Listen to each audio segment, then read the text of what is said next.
The Elder Scrolls Online is an upcoming MMO, massively multiplayer online game, developed by ZeniMax Online Studios.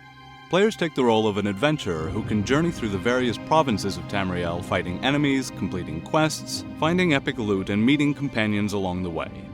The game's plot revolves around the infiltration of the Imperial City, the capital of Cyrodiil, by the Daedric Lord Molag Bal and his agents. The player is an escapee from Molag Bal's Daedric realm of Cold Harbor who is thrust into Tamriel at a time of war. As you journey through Tamriel, leveling your character and exploring new provinces, there will be a main story questline that you can follow. This questline allows you to journey back to Cold Harbor and face the forces of Molag Bal yourself. But this questline isn't the only plot element in the game. There will be world events called Dark Anchors, where cultists summon a portal to Cold Harbor in an attempt to summon Daedra to come and take over Nirn. Players will be able to band together to repel these Daedra and close the portal. A cinematic version of this is shown in the Arrival cinematic trailer released by ZeniMax. One of the key parts of the Elder Scrolls Online is the alliance war waging between the three factions in the game over the Ruby Throne in Cyrodiil. They're all contesting for the same prize, and in doing so are forced to fight one another. The player must align themselves with one of the factions in the Elder Scrolls Online. The Ebonheart Pact, an alliance of Nord, Dunmer, otherwise known as Dark Elves, and Argonian. Led by the Nord Joran the Skald King, the forces of the Ebonheart Pact seek to take the throne of Cyrodiil from the corrupted Emperor by force. While the races of the Pact may have had bad blood between each other, they have managed to successfully unite under the same banner in the past. The Aldmeri Dominion. Comprised of Altmer, also known as High Elves, Bosmer, or Wood Elves, and Khajiit, the Aldmeri Dominion unite under the leadership of the Altmer High Queen Erin. They believe the races of man to be too weak to govern Cyrodiil's Ruby Throne, and so march upon the Imperial City to take it for themselves. The Daggerfall Covenant. The Covenant's races of Orzamer, also known as Orc, Breton, and Redguard, are old enemies forced to fight as one for the good of their lands. The events in Cyrodiil have disrupted trade routes, causing poverty and suffering for the people of the Covenant. The three races seek vengeance on the Emperor for the pain he has caused them, and wish to bring their homelands to their former glory.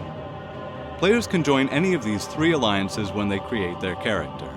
It's an important decision to make and will determine where you spend the majority of your time when questing and leveling up. An important thing to take note of is that you won't be able to play with your friends if they are a different faction, so try and sort this out beforehand if you plan to adventure with someone else.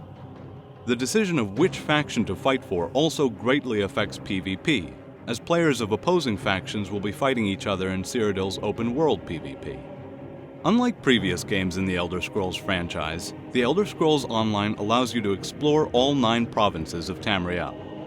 While not all of the provinces will be available at launch, they will be included in future expansions for the game. The 9 provinces in the Elder Scrolls Online are Cyrodiil, the heart of Tamriel. This is where the Elder Scrolls Online PvP will take place. Cyrodiil is ruled by an Elder Council led by the Imperial battle mage Abner Tharn, a secret Daedric worshipper who seeks to bring the realm of Molag Bal into Tamriel. Skyrim, the home of the Nords, a cold and harsh land filled with ruins and snow-ridden plains for the player to explore. The ruler Joran the Skald King leads the Ebonheart Pact from his seat at the Palace of Kings in Windhelm, the center for Skyrim's commerce and war council. Morrowind. Morrowind serves as the main starting province for players of the Ebonheart Pact. Players may recognize the unique landscape, plant life, and wildlife from the other Elder Scrolls games. The Black Marsh is the homeland of the Argonians.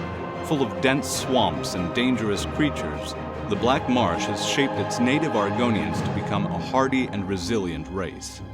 There's a somewhat lack of governing politics in the Black Marsh, and instead, groups of Argonians form tribes. The Somerset Isles are home to the Altmer, also known as High Elves. They're a series of 3 islands that are under the rule of the Dominion's leader, Queen Erin. The Somerset Isles are notoriously beautiful, and serve as the main starting area for Aldmeri Dominion players, who will find themselves sucked into Altmer politics from the get-go. Valenwood is the home of the Bosmer, or the Wood Elves. The region itself is primarily covered in forests and swamps, and the inhabitants themselves are connected by small roads that lead through the trees. The green pact of the Bosmer means that they're unable to use wood or any plant derivatives as building materials, meaning that much of the buildings there are made from imported stone. The harsh expanse of Elsewhere is home to the cat race, the Khajiit. The land itself is filled with deserts and forests, which are home to many strange and unique races. The Khajiit people have a knack for stealth, and so many are plucked from Elsewhere for use in the Dominion's army as assassins and spies. High Rock is home to both the Bretons and the Orcs of Tamriel. The leader of the Daggerfall Covenant, High King Emmerich, struck a treaty with the Orcs allowing them to claim a part of the land for themselves. The province is a center for farming, trade, and all kinds of commerce. Bretons in particular are considered renowned artisans. Home to the famed Alakir Desert, Hammerfell is the Redguard province. It serves as the starting area for players in the Daggerfall Covenant. The Alakir Desert hosts a wide array of beasts, including giant scorpions, centaurs, and various daedra. One of the things that sets the Elder Scrolls Online apart from other MMOs is its combat system. Unlike other MMOs in which micromanaging large numbers of abilities is key, ESO only allows the player to have a small number of abilities at any one time. This makes the game feel much less like a complex button masher and more like a traditional Elder Scrolls game. It also vastly improves the game's visuals, meaning there's a lot of room for the player to view the environment they're exploring instead of blocks of user interface. In the Elder Scrolls Online, you'll be able to play in both third-person and first-person.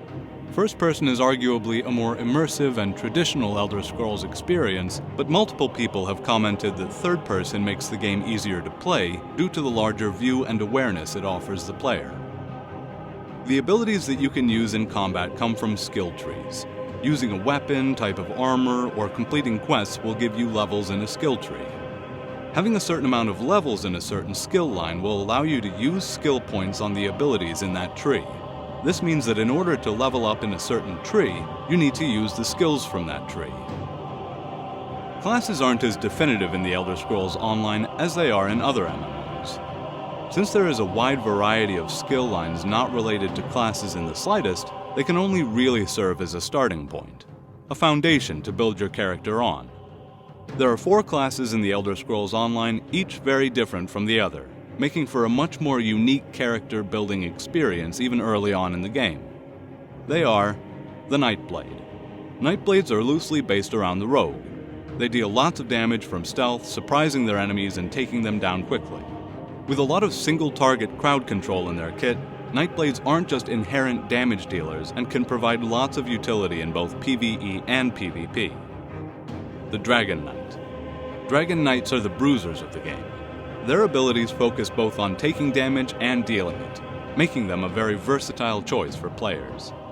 The abilities in the Dragon Knight skill trees have a dragon theme. You'll be able to breathe fire, grow wings, and even turn enemies into stone.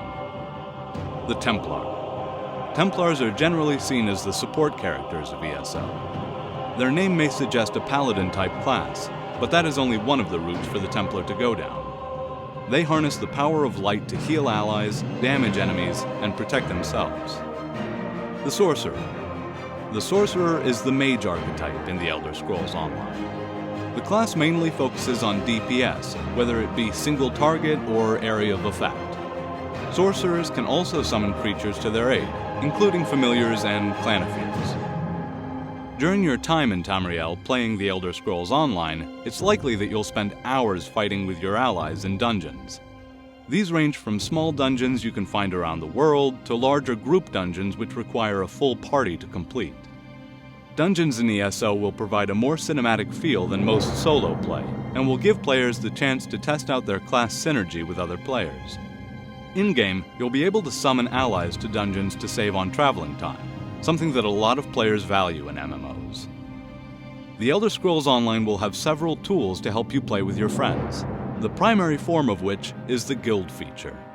Guilds are groups of players who work together in ESO, whether it be to help each other craft, complete dungeons, compete in Cyrodiil PvP, or just to talk to one another. There are several incentives for players to use guilds in ESO, one of which is the guild store. This is a system that allows players in a guild to sell items to one another internally. If the guild owns a keep in Cyrodiil, this will allow them to expand the guild store into other factions, meaning they can sell to players who aren't part of their faction's alliance. Guilds are cross-faction, so you can be in the same guild as someone even if you can't quest or play with them. This means that even if your friends are in a different alliance, you can still connect with them socially through ESO's guild feature. The Elder Scrolls Online is a subscription-based MMO. This means that in order to play, you will need to pay a fee every month. In addition to this, there will be an initial cost for the game, whether you're buying it digitally or buying a physical copy. This is because running servers for an MMO can be very costly. Subscription fees aren't something new in the MMO sector, and players are generally used to having them in their MMO games at launch. For all the latest ESO news, strategies, and guides, join us at ESOMasteryGuides.com. Please make sure to like, comment, and subscribe to our videos.